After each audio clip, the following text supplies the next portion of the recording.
Assalamualaikum warahmatullahi wabarakatuh. Alhamdulillahi rabbil alamin. Wabihi nasta'inu ala umurid dunya waddin. Assalatu wassalamu ala ashrafil anbiya'i wal mursalin. Sayyidina wa maulana Muhammadin wa ala alihi wa sahbihi ajma'in. La hawla wa la quwwata illa billahil aliyyil azim, amma ba'd. Yang saya hormati Bapak Muhammad Falah selaku pengampu dosen mata kuliah Masail Fiqhiyah.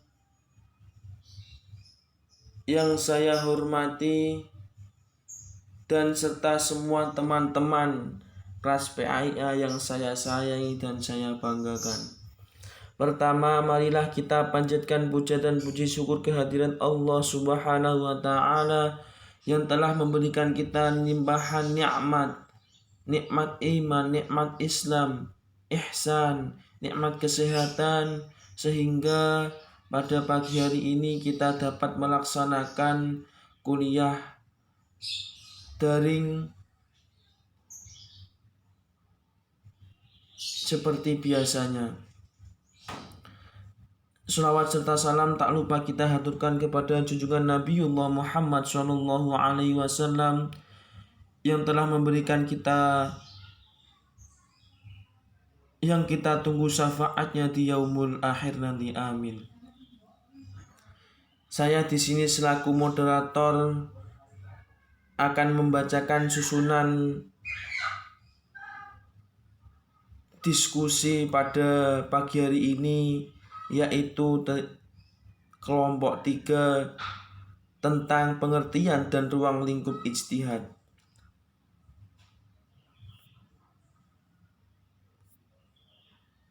Di sini kami selaku kelompok 3 akan memperkenalkan diri kami. Yang pertama yaitu Hamrotul Liliyah. Yang kedua saya sendiri Vicky Hidayat. Yang ketiga Yunita Prasetyani. Dan yang keempat Syarifatul Ulia.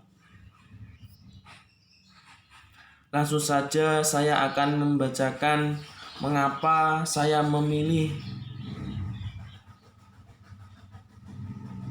tema ruang lingkup ijtihad dan apa latar belakang masalah ruang lingkup ijtihad tersebut. Islam sebagai agama mengatur segala sendi kehidupan umatnya, diturunkan dengan membawa aturan-aturan hukum yang dapat dijadikan pedoman dalam menjalani kehidupan. Fenomena keberagaman manusia di era mutakhir terus mengalami perubahan. Hal ini berbanding lurus dengan perubahan gaya hidup, sistem sosial, teknologi, dan persoalan hidup manusia yang semakin kompleks. Meskipun dengan adanya pedoman hidup Al-Quran dan hadis yang mengatur kehidupan manusia dalam penerapan sumber hukum Islam berupa Al-Quran dan As-Sunnah, Rasul tersebut masih memerlukan proses penggalian yang mendalam sehingga diperoleh suatu keputusan hukum yang baku. Proses penggalian hukum inilah yang dinamakan dengan ijtihad. Ijtihad sangatlah penting guna menjaga tetap lestari dan berlakunya hukum Islam. Hal ini dapat dimengerti sebab suatu hukum haruslah mampu menyesuaikan waktu dan tempat di mana kehidupan berlangsung, juga harus mampu memberikan solusi tepat bagi problematika kehidupan manusia. Kaitannya dengan ijtihad, sebagian ulama menyatakan bahwa ijtihad dapat dilakukan dalam setiap saat dan tempat. Meskipun ada sebagian pendapat lain menyebutkan bahwa pintu ijtihad telah tertutup. Hal ini terlihat sangat kontradiktif dan dapat membingungkan bagi umat manusia, sekaligus juga memberikan celah bagi tersendatnya proses istinbat hukum. Yang selanjutnya yaitu kita masuk ke materi tentang apa pengertian ijtihad yang akan disampaikan oleh teman saya yaitu Syarifatul Ulia. Tempat dan waktu saya persilahkan.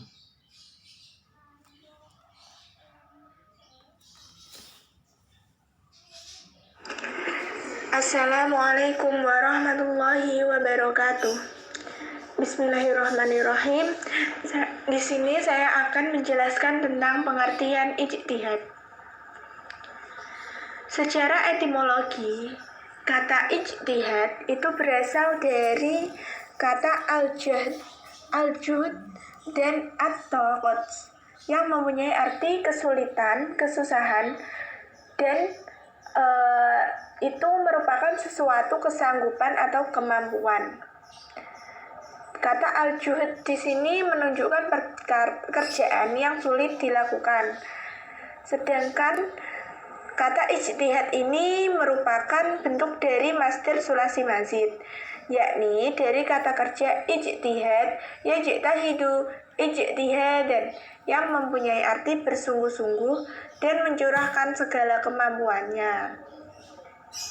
Ijtihad juga ada yang memaknai sebagai kesungguhan, kegiatan, dan ketekunan. Dalam Al-Quran juga disebutkan tentang al-jahdu dan al-juhdu yang sebagaimana dikemukakan oleh Imam Al-Jauhari dalam ini yang termuat dalam firman Allah Quran Surah At-Taubah ayat 79. Bismillahirrahmanirrahim. Alladzina yalmisunal mutawwi'ina minal mu'minina fis shadaqati walladzina la yajiduna ila juhdahum fayaskharuna minhum sakhirallahu minhum walahum adzabun alim. Yang artinya orang-orang munafik yaitu orang-orang yang mencela orang-orang mukmin yang memberi sedekah dengan sukarela dan mencela orang-orang yang tidak memperoleh untuk disedekahkan selain sekedar kesanggupannya. Maka orang-orang munafik itu menghina mereka. Allah akan membalas penghinaan mereka itu dan untuk mereka azab yang pedih. Kata ijtihad juga mempunyai makna khusus dan makna umum. Di sini makna khusus ijtihad itu dapat dipahami sebagai makna yang sinonim dengan qiyas. Hal ini sebagaimana disebutkan oleh Muhammad bin Idris Asy-Syafi'i radhiyallahu an dalam risalahnya pada bab yang judulnya Qiyas, Ijtihad, Istihsan, dan Ikhtilaf. Nah, di sini dikemukakan tentang pernyataan tentang apakah qiyas itu sama dengan ijtihad atau mereka itu mempunyai arti yang berbeda, dan Syafi'i pun menjawab bahwa qiyas dan ijtihad itu merupakan dua kata untuk satu makna. Artinya dua kata ijtihad dan qiyas ini satu makna. Nah, dalam qiyas dan hal ini dapat kita lihat bahwa proses ijtihad dan qiyas itu dapat dijadikan sebagai satu metode dalam menghasilkan suatu hukum, sehingga wajar bagi seseorang menyamakan antara ijtihad dan qiyas tersebut. Kemudian secara terminologi atau istilah menurut para ulama usuliyin mendefinisikan ijtihad sebagai usaha mencurahkan segenap kemampuan dan kesanggupan intelektual dalam mengistinbatkan hukum praktis yang diambil dari dalil-dalil yang terperinci. Nah, dari semua definisi dan pengertian di atas dapat kami simpulkan bahwa ijtihad itu merupakan kesanggupan seseorang atau beberapa orang untuk menghasilkan suatu hukum yang diambil dari nas-nas syar'i. Jadi seperti itu pengertian ijtihad. Terima kasih.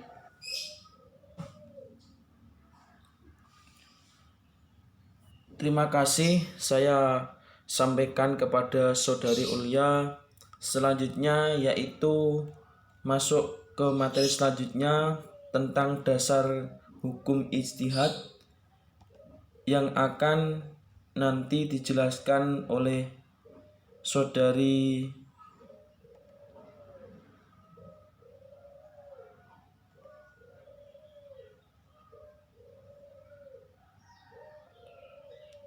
Yunita. Tempat dan waktu kami persilahkan.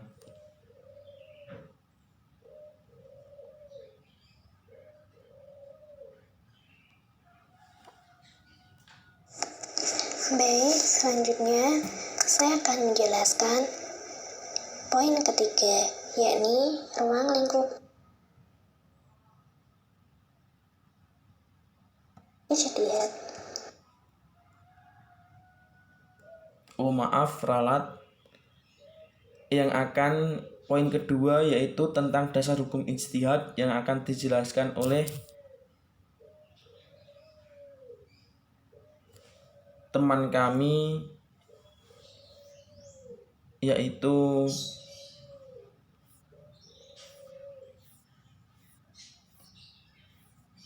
Mbak Hamrotul Liliyah. Tempat dan waktu kami persilahkan.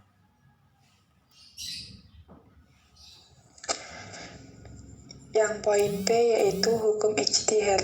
Secara umum, hukum ijtihad adalah wajib. Artinya, seorang mujtahid wajib melakukan ijtihad untuk menggali dan merumuskan hukum syara. Nah, adapun yang menjadi dasar ijtihad itu Al-Quran, hadis, dan dalil akli. Yang pertama yaitu Al-Quran. Al-Quran merupakan salah satu yang menjadi landasan hukum ijtihad. Terdapat dalam surat An-Nisa ayat 59, yang artinya, hai orang-orang beriman, taatilah Allah dan Rasul-Nya, dan orang-orang yang memegang kekuasaan di antara kamu. Kemudian, jika kamu berlainan pendapat tentang sesuatu, maka kembalikanlah ia kepada Allah dan Rasul. Jika kamu benar-benar beriman kepada Allah dan hari kemudian, yang demikian itu lebih utama dan lebih baik akibatnya. Nah, yang kedua yaitu as-sunnah atau hadis. Hadis dijadikan sebagai landasan ijtihad. Hadis tersebut diriwayatkan oleh Al-Baghawi dan Mu'az bin Jabal yang menerangkan tentang dialog yang terjadi antara Rasulullah dengan Mu'az. Ketika itu, Mu'az diangkat menjadi qadhi di Yaman. Yang ketiga yaitu dalil aklim. Allah menciptakan syariat Islam yang dibawa oleh Rasulullah. Syariat itu merupakan syariat yang terakhir dan berlaku sampai hari akhir.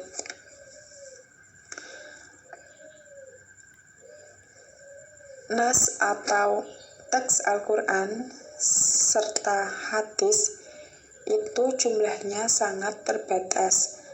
Sementara kejadian demi kejadian yang terus berjalan sepanjang zaman itu semakin berkembang sesuai dengan situasi yang ada. Para ahli hukum Islam menegaskan an-nashus mutanahiyah wa al-waqa'i ghair mutanahiyah. Teks hukum terbatas adanya, sementara kasus-kasus hukum yang berkembang tidak terbatas. Dengan kondisi nas yang jumlahnya terbatas, jika ijtihad tidak diperbolehkan, maka akan menyebabkan kesulitan dalam memecahkan suatu persoalan hidup.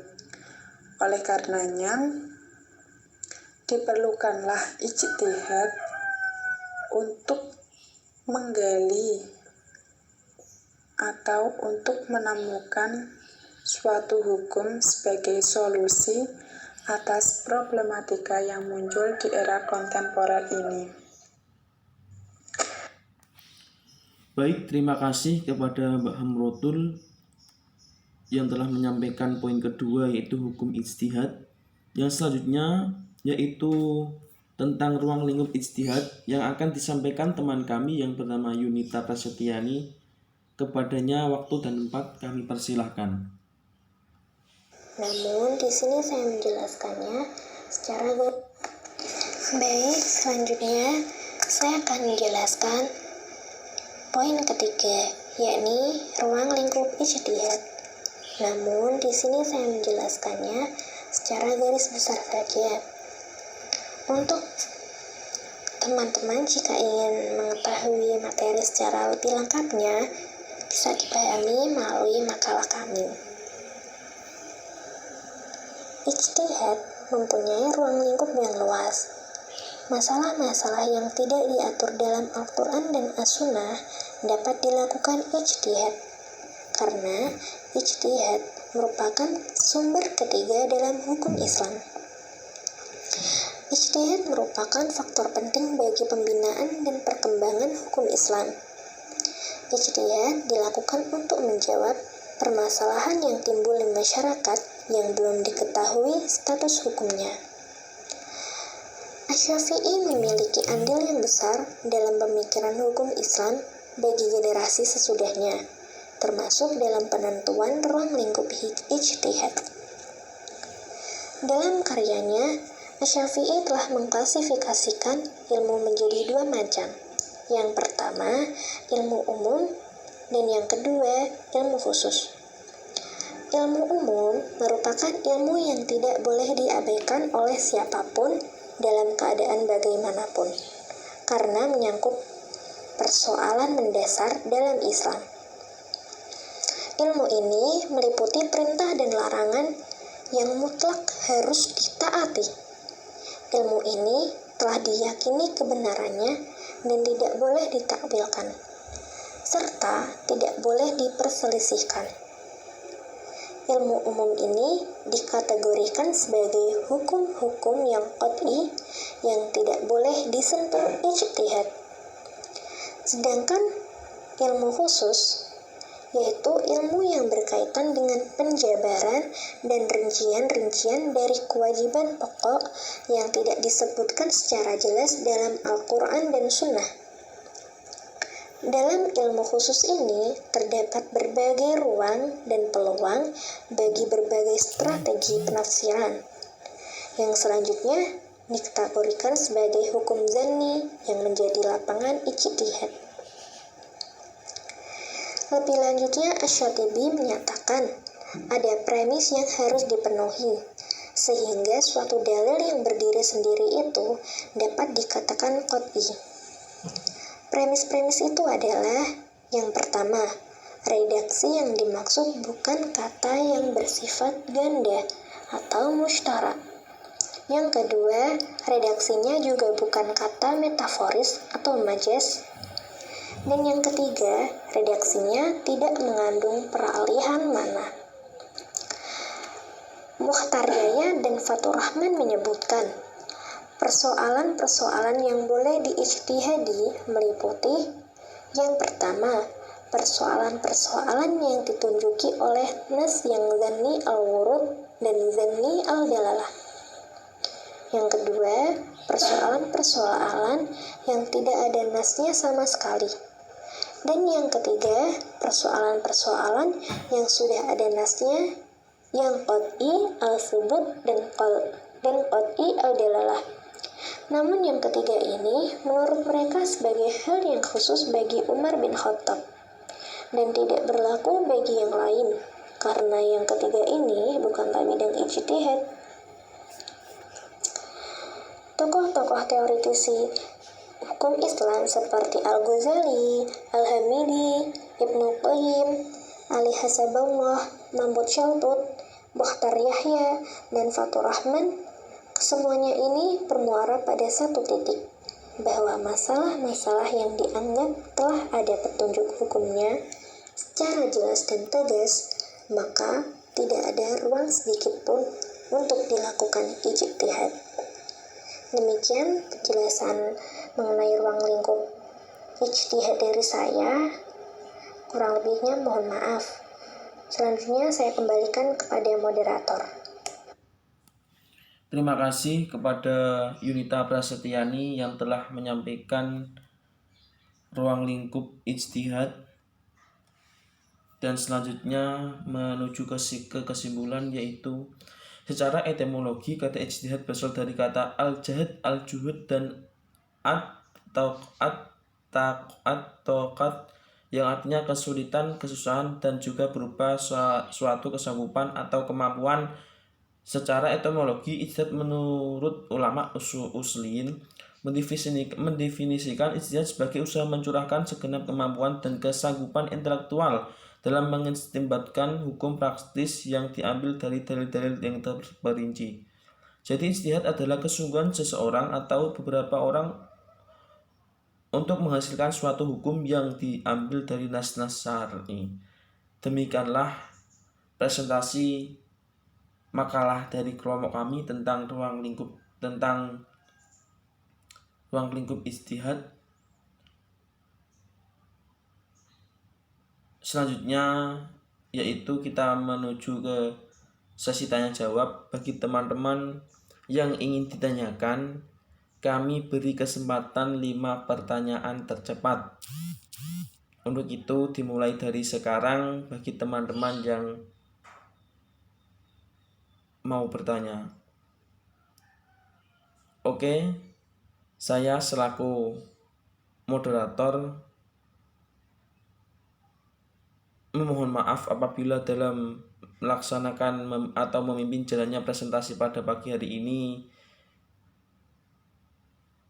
ada kekurangan, ada kesalahan, dan saya mewakili teman-teman apabila dalam menyajikan makalah, menyajikan PPT, menyajikan video ini ada kekeliruan dalam penulisan, dalam pengetikan, maupun dalam materi.